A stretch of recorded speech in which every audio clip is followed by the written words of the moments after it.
안녕하세요. 호기심 약사입니다. 저탄고지 시리즈 두 번째로 저탄고지를 하면 안 되는 분에 대해서 이야기를 해볼게요. 저탄고지를 하고 살도 많이 빠지고 몸이 건강해졌다는 분들도 많이 있기 때문에 저탄고지의 부작용을 이야기하면 반발하시는 분들도 꽤 많습니다. 하지만 모든 식이요법이 그렇듯 어떤 식이요법도 모든 분들에게 다 맞을 수는 없습니다. 또 어떻게 진행하느냐에 따라 득이 될 수도 해가 될 수도 있습니다. 저도 3번에 걸쳐 저탄고지를 해봤던 사람으로서 제 경험을 이야기해 드린다면 짧게 2주 정도 저탄고지를 하고 2달 정도 저탄수화물식만 꾸준히 유지했을 때 제 몸에 있던 각종 알러지들이 싹 사라졌던 경험이 있거든요. 좋았던 기억을 가지고 그 후에 저탄고지를 길게 유지했을 때 다시 염증 반응이 폭발했던 경험도 있었고요.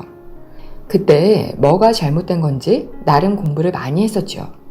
그걸 영상으로 만든 것이 첫 번째 시리즈인데요. 저탄고지를 했을 때 분명 문제가 생길 수 있습니다. 당독소가 증가하거나 세포의 기질이 손상을 입거나 체액이 산성화될 수 있죠. 그래서 전 저탄고지를 길게 하는 것은 찬성하지 않지만 비만인 분들은 살을 빼는 것만으로도 건강이 개선된다 생각하기에 최대한 부작용을 줄이는 방법에 대해서 다음번 영상으로 올려드릴게요. 전 개인적으로 저탄고지가 잘 맞는 분들은 대부분 태음인이라고 생각합니다. 양인들에게는 저탄고지가 잘 맞지 않아요. 과체 중에 피부가 촉촉하고 땀도 잘 나는 편이며 소화가 잘 되는 분, 술을 드셔도 숙취가 없는 편인 분들은 저탄고지를 해도 크게 문제가 생기는 편이 아니기 때문에 이런 분들의 경우 저탄고지가 최고의 식이요법이라고 생각하기도 하죠. 하지만 저탄고지를 해서 몸이 망가지는 분들도 정말 많습니다. 저탄고지 후에 피부가 탄력을 잃고 푸석푸석해졌으며 탈모가 심해졌고 장이 망가졌고 혈당을 잡기가 더 어려워졌다고 호소하시는 분들도 많죠. 다음과 같은 분들은 저탄고지가 잘 맞지 않는 분이시니 조심하셔야 합니다. 메마름증이 심한 분들은 하시면 안 됩니다. 메마름증이 심하다는 것은 혈어가 심하다는 것을 의미하고 이는 많은 것을 내포합니다. 혈어가 심하면 진액이 부족해지기 때문에 점막도 메말라 있고 피부도 푸석푸석하고 건조합니다. 이런 분들은 이미 체액이 산성화되어 있는 데다 ECM이 손상되어 있고 ECM 내의 간질액도 말라버려 있으며 염증 상태가 심한 분들이 많습니다. 따라서 저탄고지를 하더라도 짧게 2주 정도만 진행하시고 그 이후에는 저탄수화물식만 유지하는 게 좋습니다. 메마름증이 심한 분들은 소화액 분비도 잘 안 되기 때문에 자주 체하기 쉽죠. 안 그래도 소화가 잘 안 되는데 소화되기 어려운 고기나 지방 종류를 먹게 되면 더 힘들어집니다. 음식물이 소화가 안 되면 음식물이 위 안에 머무는 시간이 길어져 위 점막이 상하고요. 소화되지 않는 상태로 내려가면 장 점막이 쓸려 손상되기도 하고 음식물들이 이상 발효돼 장내 내독소가 증가하거든요. 내독소가 증가하면 장 점막을 손상시켜 장누수나 과민성 대장 증후군으로 이어지게 됩니다. 때문에 소화가 잘 안 되는 분들은 장도 안 좋은 분들이 많죠. 또 장 점막이 손상돼서 장누수가 생기면 혈당이 급격히 증가합니다. 저탄고지를 하시는 분들 중 당뇨 환자분들도 상당히 많은데요.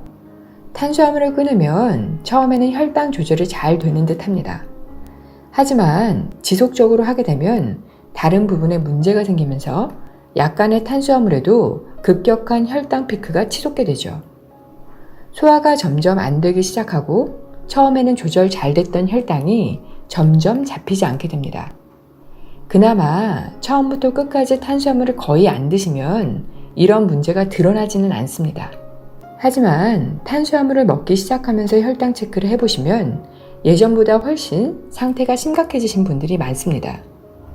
당뇨는 진액이 메말라서 생긴 병인데요. 고지방식을 할 때 보통 고기와 유제품, 치즈, 버터 등을 많이 먹게 되는데 이런 것들이 대부분 열성식품들입니다. 때문에 열이 많은 양인에게는 맞지 않는 식단이라 메마름증이 더 심해지고 열이 넘쳐 세포의 기질과 간질액, 점액, 소화액 등을 바싹 말려버리게 되죠. 머리카락을 단단히 붙들고 있는 ECM이 메마르면 탈모가 생깁니다. 밭이 메마르면 새싹들이 쑥쑥 뽑히는 것처럼 말이죠. 한번 망가진 조직들은 쉽게 돌아오지 않습니다. 망가지긴 쉬워도 이를 회복하려면 긴 기간 노력을 해야 조금씩 천천히 돌아오게 됩니다. 다시 한번 저탄고지를 하면 안 되는 분들을 간단히 정리해드리자면 몸에 열이 많은 분, 소화가 잘 안 되는 분, 평상시 설사나 변비가 잦은 분, 피부가 건조하고 푸석푸석하신 분, 열이 위로 뜨는 분, 혈어가 심한 분, 마르신 분들은 저탄고지를 하시면 안 됩니다. 저탄고지를 꼭 해야겠다면 짧게 2주 정도가 적당하고요. 길게 해도 2달을 넘기지 않는 것이 바람직합니다. 하다가 피부가 점점 푸석해지고 탈모가 시작된다면 본인에게 맞지 않는 식이요법임을 인지하시고 반드시 중단하셔야 합니다. 다음 영상에서는 저탄고지를 꼭 해야 한다면 어떻게 해야 부작용을 줄이며 할 수 있는지 말씀드려 볼게요. 시청해주셔서 감사합니다. 항상 행복하세요.